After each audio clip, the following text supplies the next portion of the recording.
Dr.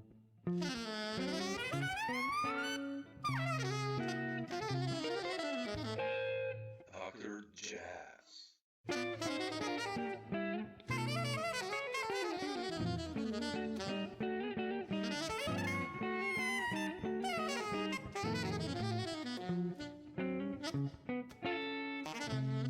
Thanks, Frank, for Dr. finding the time. Jazz. Appreciate it. Oh yeah, no problem.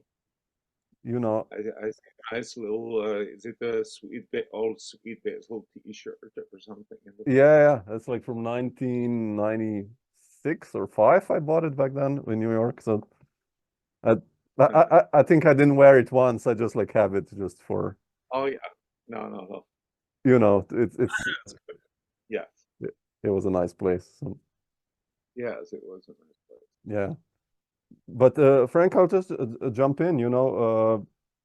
I wanted to start our talk. I have you on so many records, so I mean, Oh, records by you as well. And but I wanted to start with okay. Elegy for Thelonious, and Yes. kind of your continuation of the large ensemble, investigating your compositions, but inspired by Monk, obviously. But what's the story behind this ensemble, and how come? I mean, Monk must have been important and still is for you. Like, what's the story behind the whole concept and record? And Well, um, I mean, growing up, I wasn't particularly kind of fixated or interested in big bands, actually, to tell you the truth. Um, there were only kind of a handful of big bands that were kind of or large groups that really kind of resonated with me on a regular basis, kind of emotionally. I mean, Duke did always. Gil Evans, in yeah, whatever, either with Miles or without, George Russell, although that's a smaller yeah, body of work, maybe.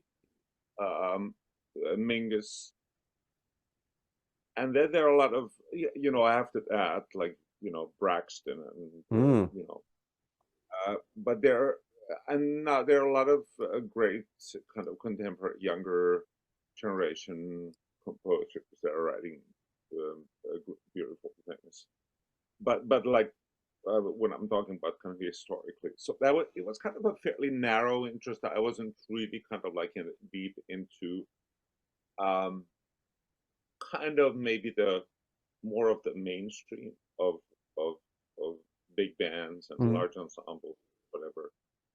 Um, but it is kind of something that is interesting to me, just in terms of having that kind of orchestral possibility. Like that the possibility of timbre. hmm Also, something that always interested me was kind of like a layering of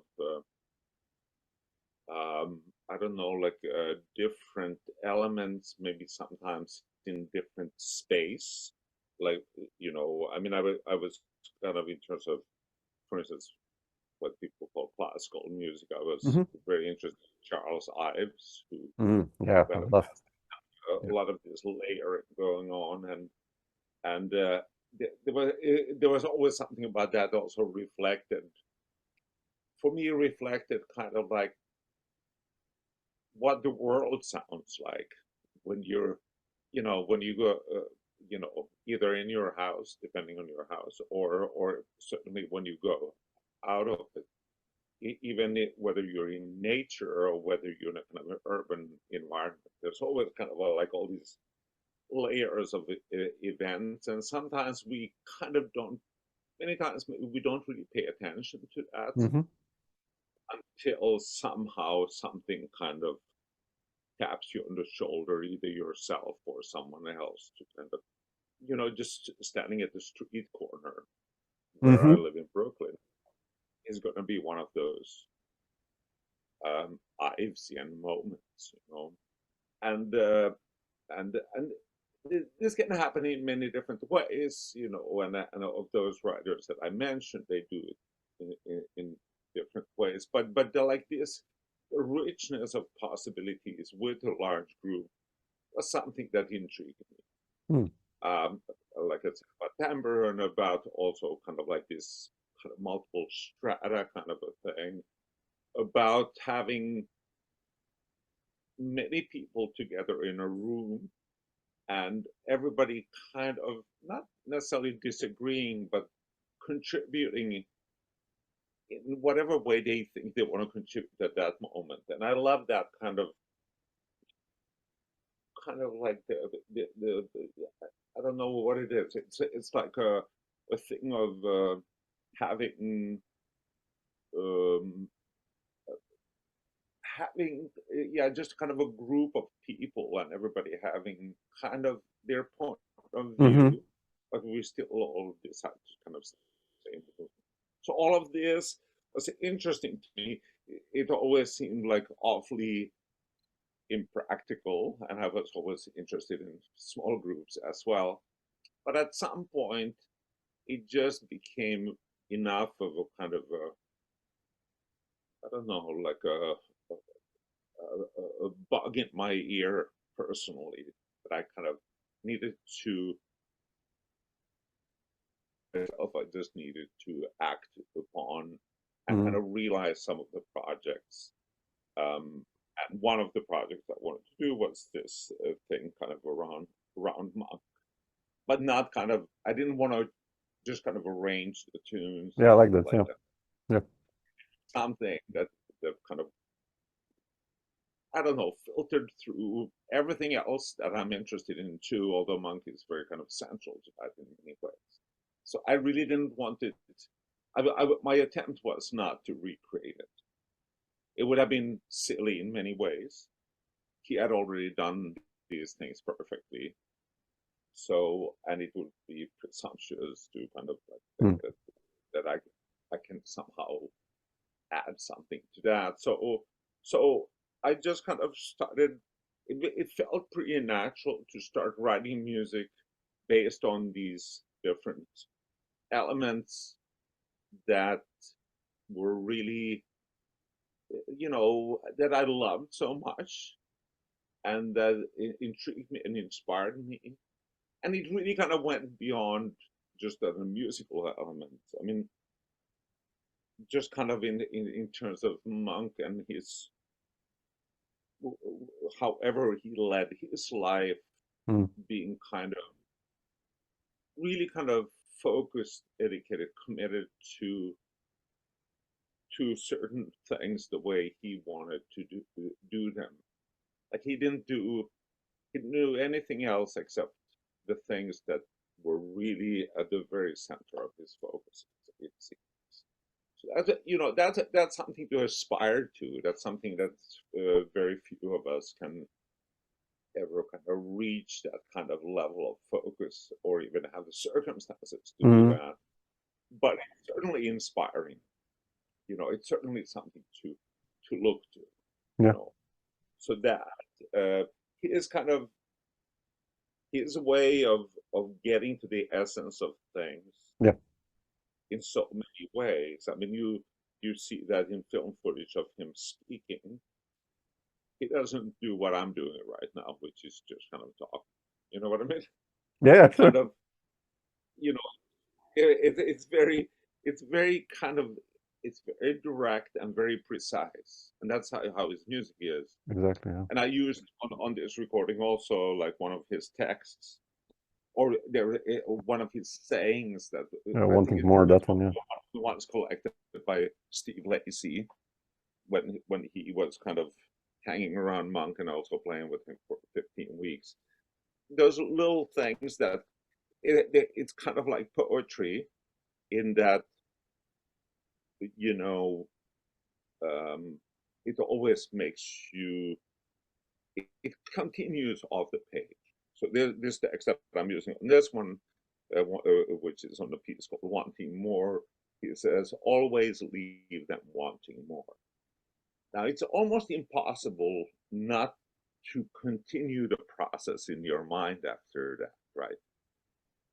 It's not kind of like, oh, okay, and then you wash your hands and you're ready to go to the next thing. Now you go like, oh, whether it's you thinking like, oh, I wonder what he means, or like, yeah, there's something to it, or you know, something continues automatically to me from most of his sayings, and that to me is kind of like poetry. Mm-hmm. You know, poetry has that power to kind of like you know, just continue off the page. Yeah. It doesn't it doesn't tie everything in neat little bows. It's not like a Hollywood movie that kind of tells you Exactly. exactly what you should think and where, you know, and that everything is fine. Now you can return to your own life, you know, and not worry about anything because the bad guys died and the good guys lived happily ever after. So this is kind of like, you know, and Monk had a lot of these little little lines, you know, and his music feels like that too, right? Mm-hmm. True. So it's just kind of a, you know, on so many levels I was interested in this, and you know, and it kind of continues. I've decided though that in terms of the Monk project, there are some pieces that are written and have been recorded. So at some point I might decide to kind of release them in some form. But otherwise, the large ensemble with this Monk theme, I think I'm going to kind of close it here because Mm. I don't want it to become kind of like a thing that I just kind of keep on doing. Yeah. I Yeah. could, but you know, there are other things I want to say too. Yeah. No, it's a beautiful one. It's such a nice record. I mean, it's amazing musicians also, and your compositions. I mean, I wanted to ask you about you as a composer. You know, obviously, like already from the beginning, if I go back to, I don't know, Blind Drive or, you know, all this Variations album and the records I have on, I listen to your music these days a little to get, you know, in the mood. And uh, what's your process when composing? Like, obviously it differs from project to project, but like, how do you get inspired and get ideas? Where do you start? How do you develop? And Yeah, I mean, it's probably changed over the years a little bit. I mean, I started writing pretty early on when I was pretty young. It was kind of, you know, I didn't really think of it as composing. It was mm, more kind of like, it was like playing with toys or something, you know. But I would say that part of my process involves um, taking things out from mm, my initial. Like I don't think I have that the kind of gift like when we're talking about Monk, for instance, where it seems like there's just kind of like this skeleton that mm-hmm. needs to be there. Yep. Like when I look at his pieces, I can't imagine moving one note or taking one note out. You know, so but that is kind of like that is kind of where you want to get, or where I would like to get that nothing feels like it's just there because it's, I don't know, because I know how to do it. I kind of don't want to, you know, a certain skill set and technique and whatever are kind of like, you know, important. Otherwise, we can't really say much sometimes if we don't, you know, if we don't have the words, we can't express ourselves and whatever, like that kind of a thing. But I kind of don't want to just have my skills or my technique guide me. Yeah, So taking over. Yeah. I think I'm kind of spending a fair amount of time actually taking things out, and I realized at some point too that um, you know, I don't think I've ever regretted taking something out later on. I have regretted leaving some things in. Yeah. Yep. So there is that, and you know, so that's kind of part of the process. I do like to kind of somehow interact on some level with something else. So like in this case, that monk is kind of like a theme. Yeah. For this in many different ways. I've written a lot of music to poetry. Yeah. That keeps I'm kind of interacting with that. I've written a lot of music to kind of remembrances, Yeah. memories from way back when. That then I'm kind of reacting to that. It's not really a concept as much as I realized that I ended up doing that. So it's not.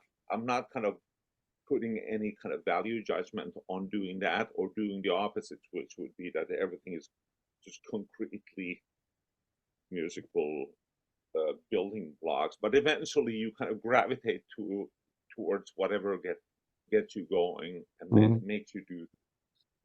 And I realized that is, I mean, I'm very interested in visual arts. I have absolutely no talent in visual arts, but like I kind of enjoy it very much. I find it inspiring. I Yeah. find film inspiring, some literature, and so on. And then also kind of memories and life, and like I said, cities or sometimes nature. So it kind of tend to kind of somehow come out of those things. And I do feel that music is not, for me, is not primarily about music. Mhm. Music is about life, the world, thoughts, Yeah. other things. It kind of corresponds to all these other things that make us kind of human beings and Yeah. specific certain way. Definitely. So that that it seems to. I just did a project with the electronic uh,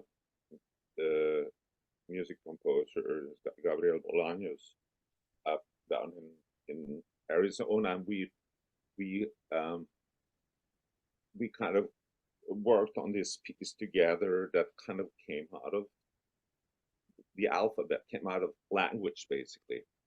So it kind of tends to happen a lot like that. Yeah. Where does this love for poetry come? I mean, I studied poetry, American poetry, and I did, postgraduate studies on Wallace Stevens and all these guys. That's why I, in the beginning, encountered you. And you seem to love also poetry, connecting it. And where does this come from? Well, it was interesting when I grew up in Finland. Yeah. Um, and at that time, this is before internet and all of that stuff. So your view of another place was very different than what it would be now. Now you can Google, you go to YouTube, Yeah. you see videos, you see people talking about it. You can kind of like get more of a sense of a place you've never been to. Back then, it wasn't possible. So my view of America was that there were a few great things in America. One was jazz, of course, which is why I wanted to go. The other one was film, and then cocktails. Cocktails were all right. That was really kind of like their contribution to humanity. And so I was kind of maybe a fairly typical European snob that way. Even coming from a place that really is not in a position of power ever. It wasn't like I was coming from a big country that has a big impact on the world, or even can remotely think that they have any impact on the world. But nonetheless, so it was very kind of limited, my idea of American culture. Hmm. When I came to the US, I had, in terms of writers, I think I have read some Hemingway, some Edgar Allan Poe. I don't know, maybe something else, but not much. So I had strong opinions probably about all of that, but I knew nothing. So actually, when I came, I actually didn't want to come to school here, but I had to because of visa situations. So I ended up in school and I had to take a liberal arts class, and it was American literature or English or American literature, but I think it was kind of focused on American literature. And one semester was focused on poetry, and it was kind of my favorite class in school. I probably like that more than any of the music classes I had today. So, and it was completely new, and I found this writing that also seemed like it was just so different than like the European attitudes in lyrical writing in poetry. And you know, the expression was truly kind of like it was a truly kind of a American open expression, and I was not really aware of this. And then I started kind of digging into this. This was very kind of enjoyable, and there were some writers I couldn't understand, but I could skip them because I'm not a poet, so I don't have to understand every writer, even if they're important. So it was also liberating, you know. It's kind of like free, like, oh, I have a hard time understanding. I don't know the references in many of the references in the Ezra Pound. Fine, you know, either I'm going to commit to it, or I'm just going to say, well, you know what, I'm a musician. I can like whatever hell I want, and I don't have to understand this. And that was fine, you know. So, but I kept on kind of digging, and I kind of digging back, and I kind of realized that, you know, in terms of this, of the what had been the kind of the European immigrant population coming to North America. Maybe one of the first truly kind of American voices in the arts was probably like Walt Whitman. Oh yeah, different. Was different than any. I mean, again, I'm not a scholar. Someone might be listening to this and say, like, you know, oh, it's true. He changed basically the modern poetry in the world, not only in the States. Yeah, that's for sure. And I don't really know where it's coming from, except that it's coming from kind of an American experience. And then that there was the line from there to like Ezra Pound and Louis Zukowski, and then, you know, Charles Olson, Robert Creeley, the Beats, you know, Ginsberg, all of these. So it was like all of a sudden there's like this whole rich, amazing collection of things, you know, as the different paths start to kind of diverge, and it was such kind of variety, but such a kind of like a clear difference between that to kind of what the European tradition or European innovations or cutting edge had been. There are some kind of crossovers sometimes, and some of the French writers kind of influencing kind of this kind of non narrative or non kind of like a syntax that is actually going against you know, traditional rules and whatever. But even that, it's kind of like, you know, you get to Bertrand Stein or something. It's like it's a different element. So all of that was very, very exciting, and you know, and then I learned about the other aspects to American culture as well. But the poetry, I think, was definitely very kind of strong, and speaking with a voice and a tone that was kind of felt so fresh and so alive. Definitely, yeah. So, you know. Yeah. When did you move to New York, to the States, by the way? I mean, you mentioned 80s. 80s already. Okay. Yeah, and then I was in Boston for maybe, I don't know, 4 years, 5 years, and then I moved to New York early 90s. How was that like for you, coming from Finland to let's say, first Boston, which was the first university environment, kind of safe, and then going into this open field to New York? I mean, well, I had actually spent, before I went to Boston, I spent some time in New York.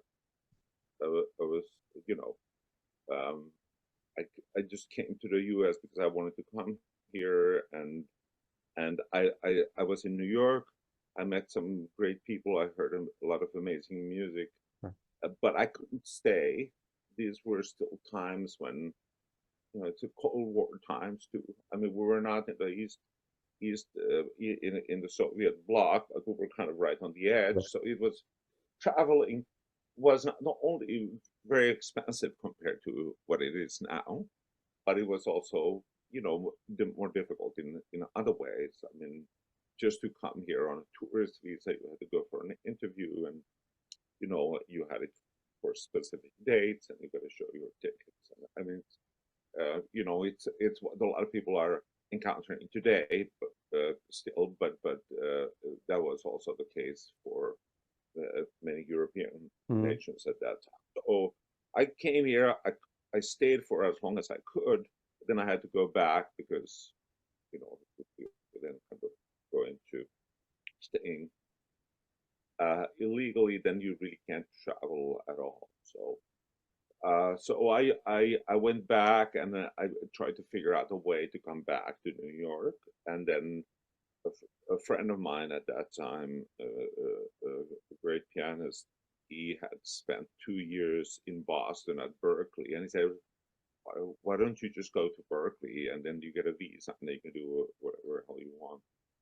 So I did that, and so my preference was to come to New York, but Berkeley was the only school we actually had ever heard about over there in terms of the kind of music that I was interested in.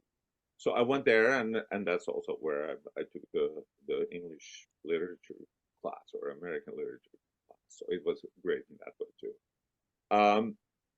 I was looking for, when I came, I was looking for, or let me put it this way, you know, I had started playing a bunch of gigs in Finland before I moved, you know, and then I moved, I was around 20 or something when I moved. And, but I was, you know, I just didn't have stuff together really. I played with some people that I really had no right to play with in a way, kind of like some American people that would come, and then, you know, I'm playing, but I'm really, I don't know what the hell I'm doing really. But in some ways it was a great experience, but in other ways it was also, I don't know, I just realized, like, I need to figure out a lot of things. And then there were older people around me at that time are kind of like breathing down your neck, you should do this, you should do this. I just didn't know what to do, what I wanted to do. But I knew I shouldn't just kind of do whatever they're telling me to do, because it's not my idea really. So I wanted to go somewhere where I didn't know anybody.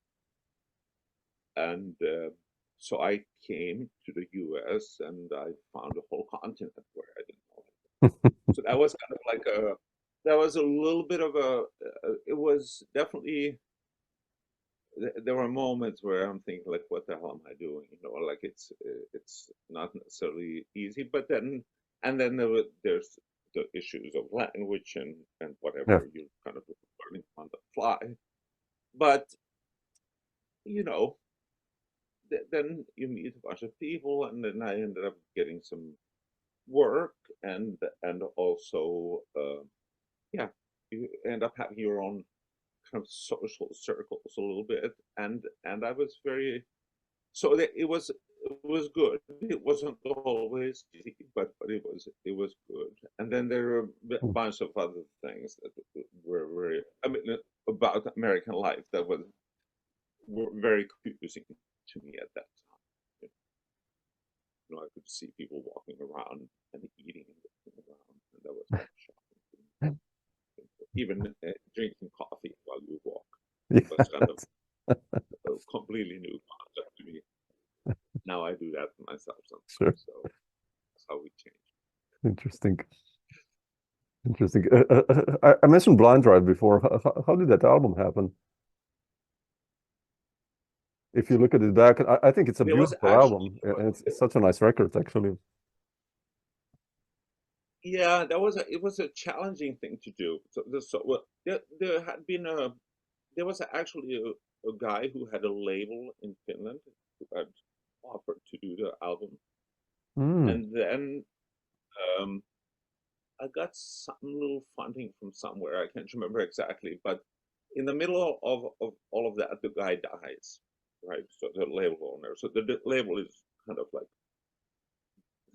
the deal is off, so to speak, for good reason, right? The guy died. So then, but I wanted to go ahead and record the album anyway, but it was really kind of done very much on a shoestring. I had kind of gotten to know Ben Street through Mm-hmm. other people. We had done a bunch of gigs together. Played a steady gig with his father for a while, Oh. Ben and I, and then so I kind of did not have enough money really to make the record, but I wanted to find a way to do it anyway. I had, I think it was, I'd seen on one of those Medeski, Martin and Wood records. I liked the sound, and I think I asked Medeski like, where did they record? And he said at this place called Baby Monster, which was on I think 14th Street on the west side. Baby Monster Studios. So I figured, okay, I'm gonna try to record there.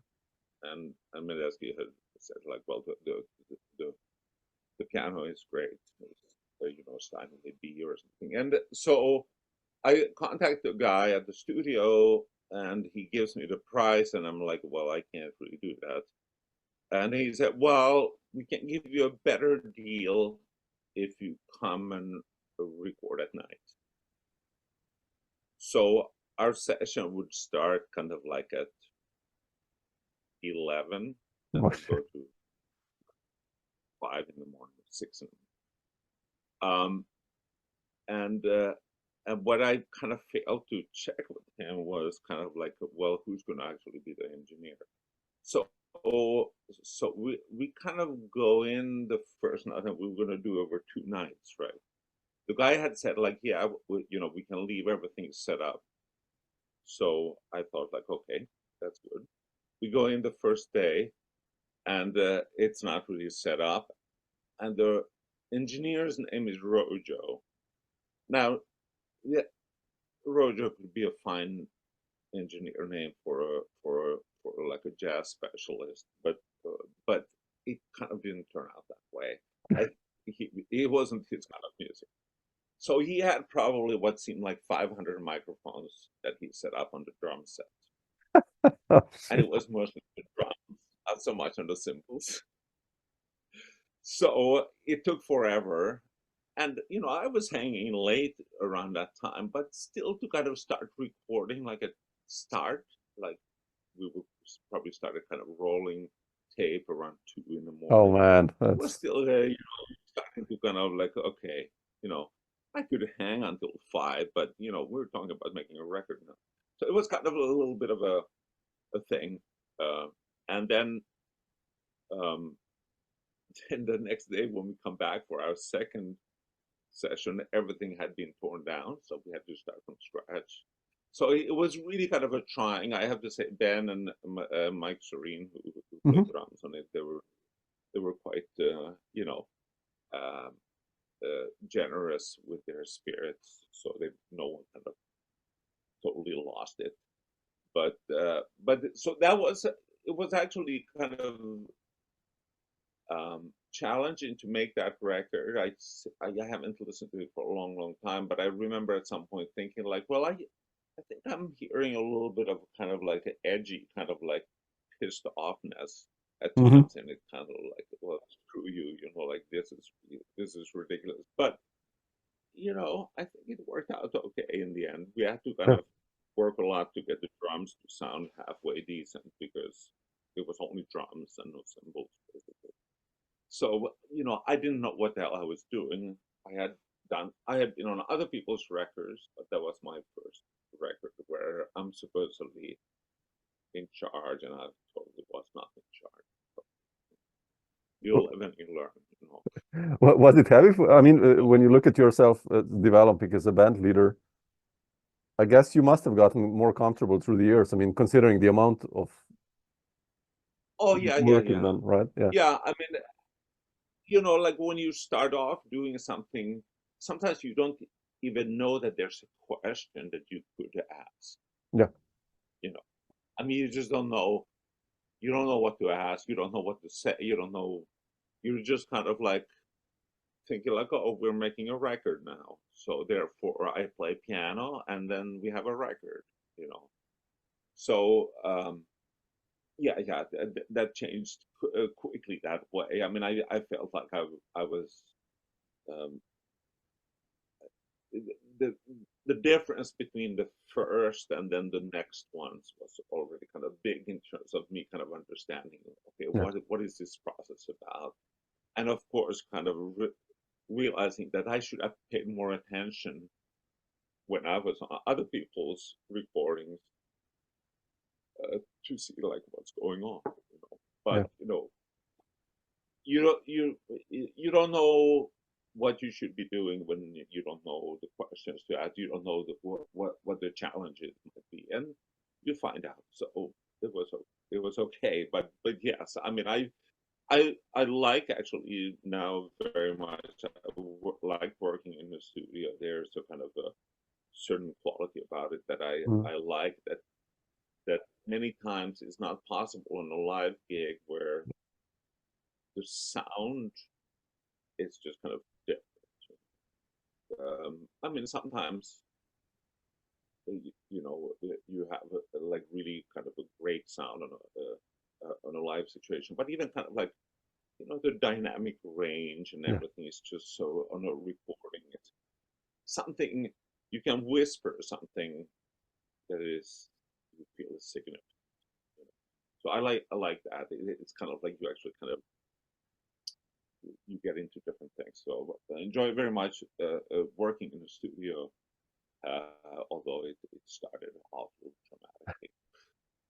Yeah, it's terrible how we have to learn like it. Yeah, I know. Yeah, But it's fine. And it's also like no one got really hurt. So no, so sure. it's like but and in the end I think the record probably would have been a little bit different had there been a producer in a great studio who kind of guided us through that. But I don't think about that much. It's a document of that moment. Yeah, definitely. And Yeah. Uh, I wanted to ask you this. I listened today to Island, the record you did with Bob Brookmeyer and Kenny Wheeler, and yeah.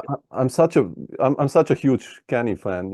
Like I think all of his records as a sideman, and how did you end up on that record and your experience playing with those guys? I mean, especially with Kenny, like, did you guys talk about composing and? Well, I had met Kenny because we did a bunch of gigs together. Hmm. So Kenny was the one who kind of got me on that recording. How did you meet Kenny, by the way? Huh? How did you meet Kenny? Where? We worked together. He came to the US and did kind of like a large ensemble project. We did a small tour and then we played, I think, like a week at Birdland or something. Oh, wow. And Okay. I'm trying to think, it was like what is it called? The Sweet Ruby Suite or something like that. It was kind of like something he had, I think, written recently at that point, and it was the first time it was going to be played in the US. So I was with him there. Then he and sax player Andrew Ruthven kind of got together and put a group together, and we did a little, I least one or maybe a couple of little tours in the U.S. Uh, I mean, Andrew was really kind of organizing most of the things, I think, but McKenny and I was on that one, and then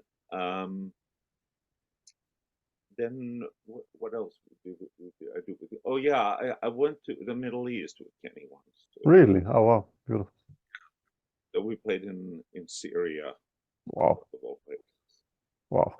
So, and then we made one record with Kenny with Andrews and Kenny's kind of a thing.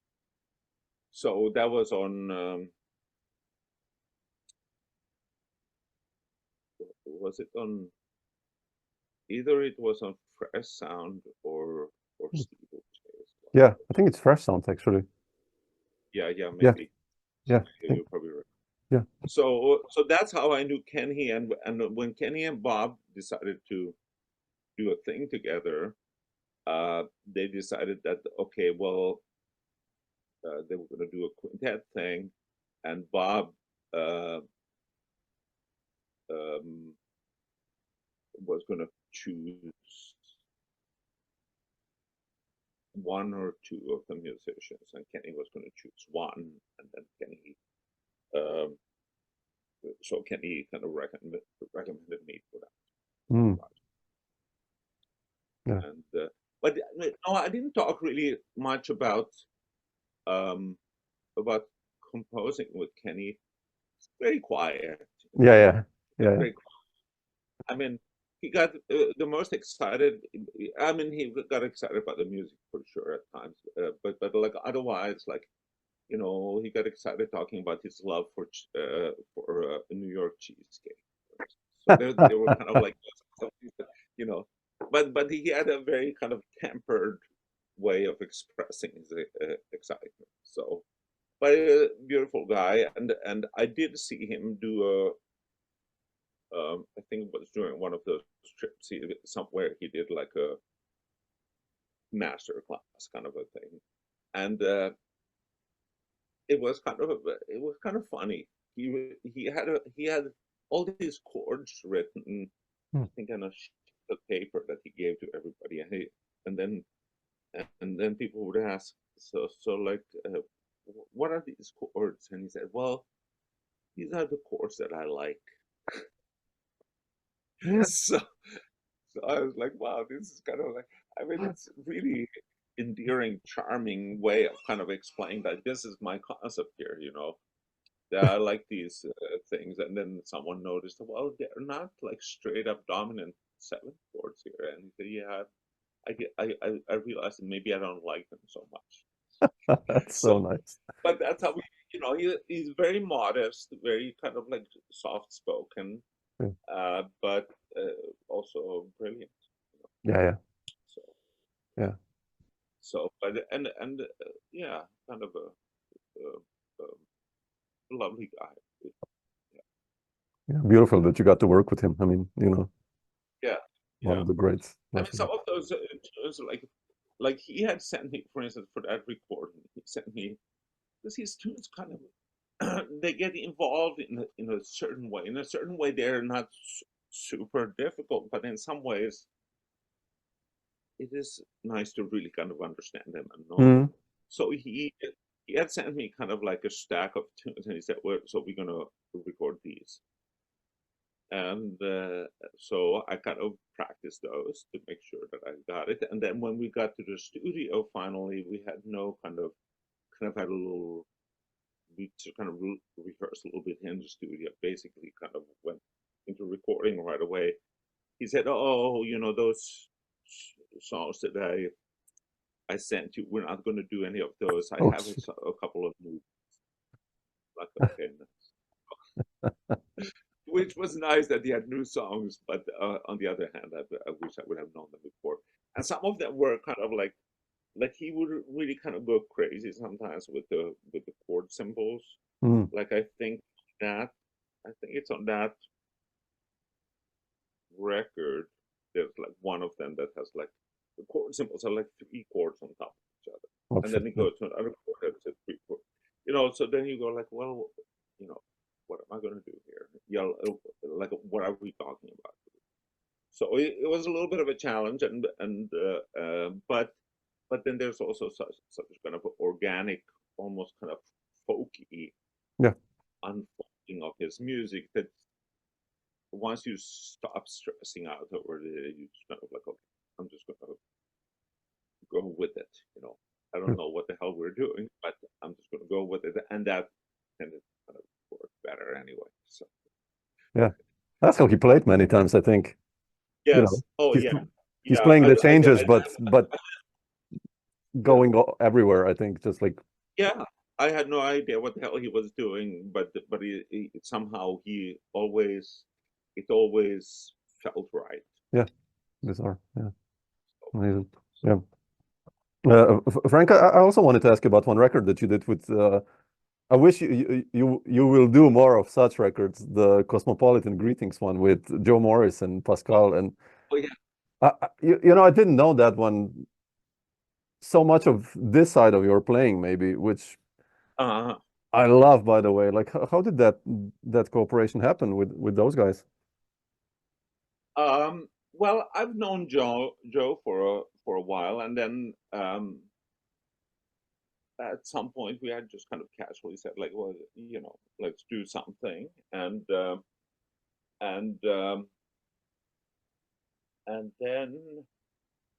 I think I was gifted studio time Okay. somewhere in Boston. I don't remember exactly. So I said, Joe, like, you want to do this thing, and we'll, maybe, just have a drums and bass also. And he said, yeah, and he kind of had a suggestion for the drummer and the bass player. And then I wrote these little vignettes. They're really short, kind of little things, just as a kind of like some kind of a platform. And we went into the studio for, I think it was just one day, and that record came out of that. And there's another full record that is all kind of mastered and everything, but it was never released because we should release it. I mean, it's all done. It has a title. Everything is done. But so they're basically like two records in one day. So it was, it was pretty kind of free flowing, easy to do, and and I wanted to kind of create a space that would feel good for everybody, and also a space that I can kind of deal with. So, and I think yeah, that was definitely a lot of fun to do. So that there are other records where I mean, that one, in terms of like the kind of the improvisational zones is pretty free. Yeah. But there's some other ones. There's a duo record, for instance, I did with Leo Genovese, where we play piano and various keyboards, B3, Farfisa, Rhodes, and something else. And we do kind of play tunes, but then they're not really.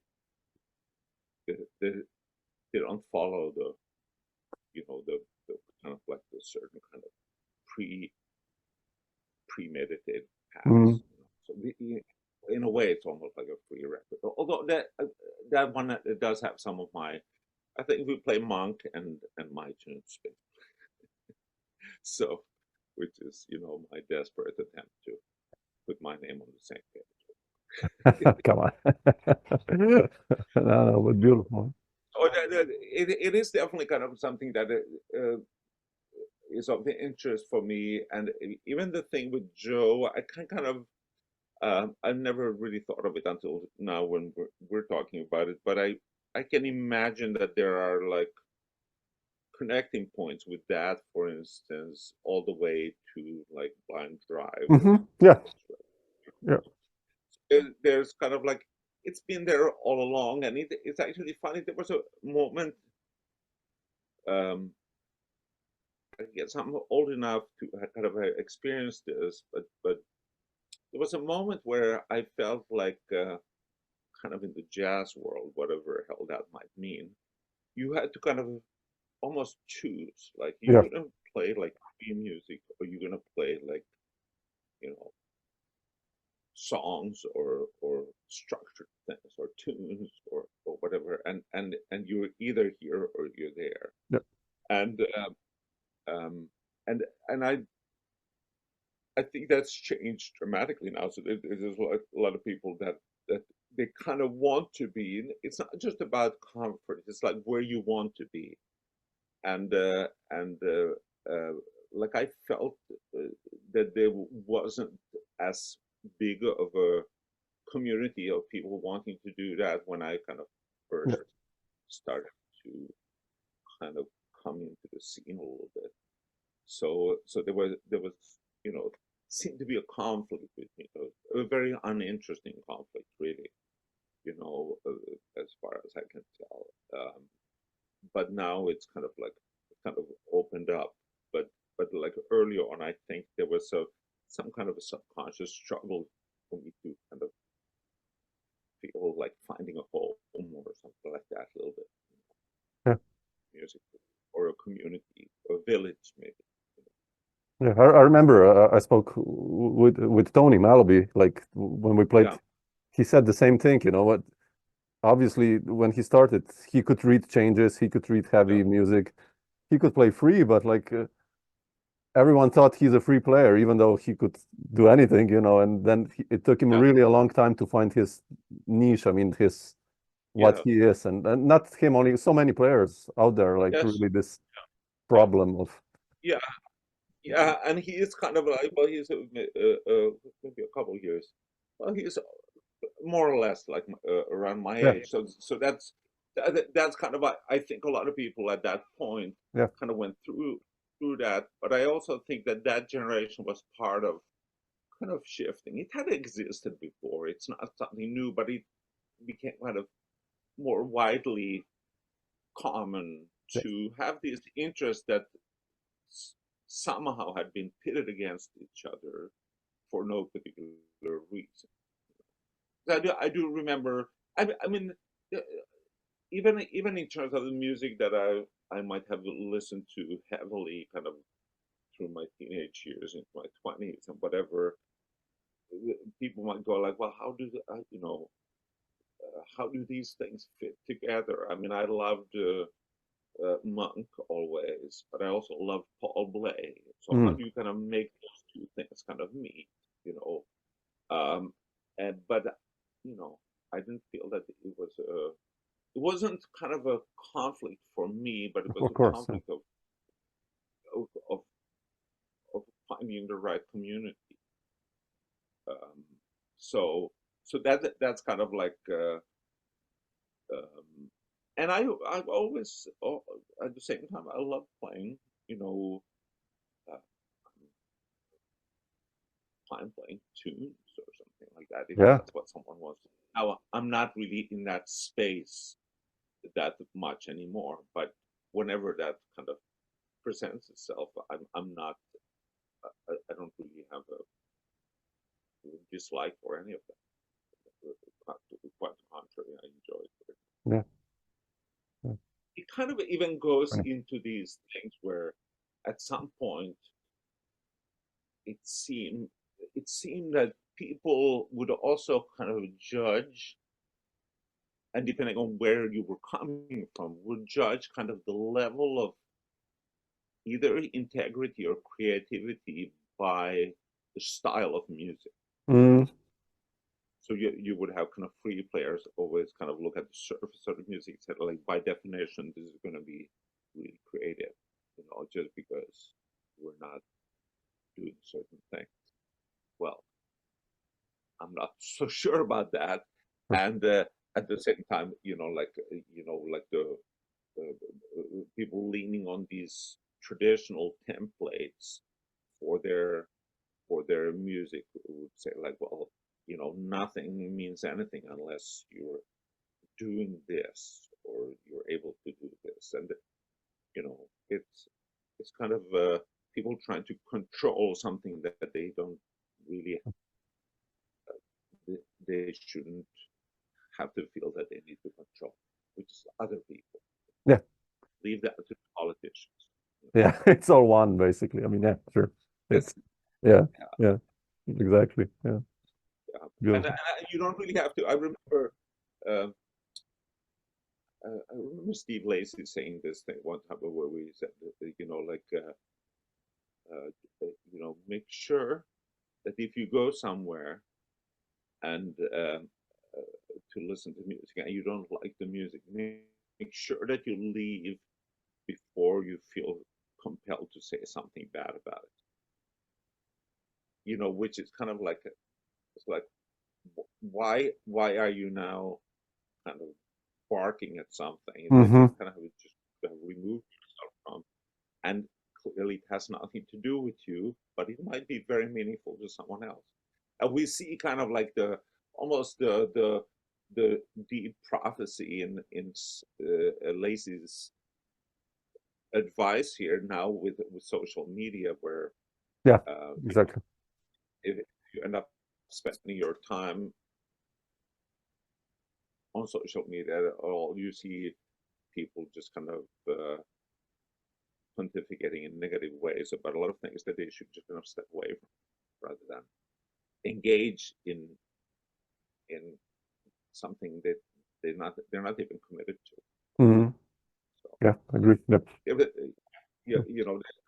There are so many people want to interpret other feelings, like what is emotionally valid, what is cold, and what is calculated, and there's, I think it's in the Braxton book. What's that? The book? Oh yeah. Emotion. Yeah, I know what you mean. Yeah. Yeah, he says at some point, because the guy who wrote the book is interviewing him and asking about all these accusations that he had encountered over the years, that his music is cold and non-emotional, and he says something to the effect, I don't remember the words, but something to the effect, well, I put all of my heart and soul into it. Yeah. So how can someone, implying, how can someone say that it is that just because maybe they don't like it, or understand but they it, don't get it. Yeah. But how can you pass judgment on another human being, saying basically that they're lacking in either emotion or soul, just because you express yourself different. Yeah. So this stuff goes kind of crazy sometimes, Yeah, especially nowadays. For no particular reason. Yeah. Yeah. Exactly. Yeah. Bizarre. Man, Frank, I will not take more of your time, but I just wanted to ask you, like, what's still in the schedule for you for this year? The upcoming gigs or projects coming to Europe? Maybe it's gonna play some of your music in Europe, or? I am coming to Europe. I just did yesterday actually a concert with Do-Yeon Kim, who's a Gayagum player. She's amazing, and we're hoping to do some more things with that. That's to do a project. I'm in the middle of the thing I mentioned from Arizona with Gabriel Bolaños. We which is it's going to be kind of a electroacoustic project. So that one will hopefully come out sometime during this year. I have a quintet recording that is kind of slated provisionally for release in September. That's with Eri Paz, tenor player. Leo Genovese playing keyboards.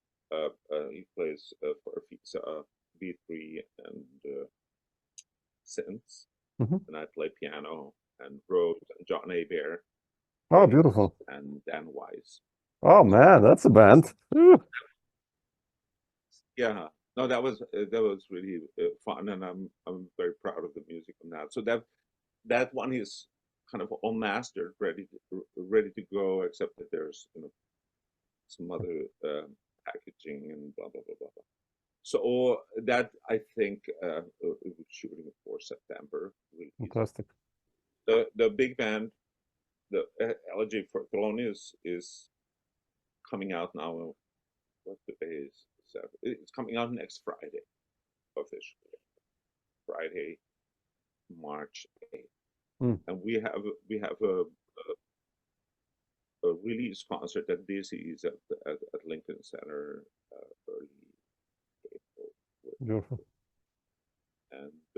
And then yeah, I will be I'm coming to Europe in not until June.